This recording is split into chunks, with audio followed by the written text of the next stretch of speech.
Hello everyone. তো সেই দিন রুমে ফিরে আর কিছু খাবার বানাবে না বলে তাই বাজারে গেছিলাম এবং একটুখানি বাজার করে এসে পড়তে বসে গেছিলাম, যেহেতু নেক্সট দিন এক্সাম এবং পরের দিন রেডি হয়ে গেছি। সকালবেলা আমাদের 2টো থেকে এক্সাম ছিল, তো আমি অনেকটাই শ্যামবাজারে সিট পড়েছে, তো এখান থেকে অনেক 2 ঘন্টা মতো টাইম লাগে, কিন্তু জ্যাম হতে পারে, তাই আমি একটু সকালই বেরিয়েছিলাম এবং এখানে বাসের জন্য আমি ওয়েট করছি। যার রোদ, দাঁড়াতে পারছিলাম না, তাই ছাতাটা খুলে নিয়েছিলাম এবং ওয়েট করার পরেই বাস এসে গেছিলো।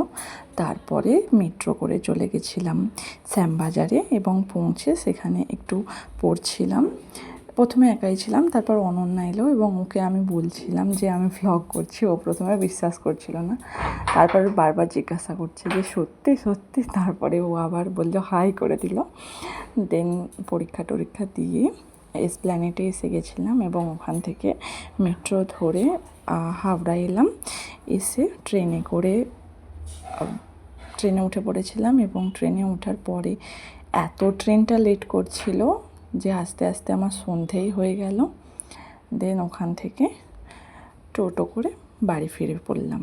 তো আজকের মতো এতটাই। যদি ভালো লাগে ভিডিওটা দয়া করে একটা সাবস্ক্রাইব করে দেবেন। ধন্যবাদ।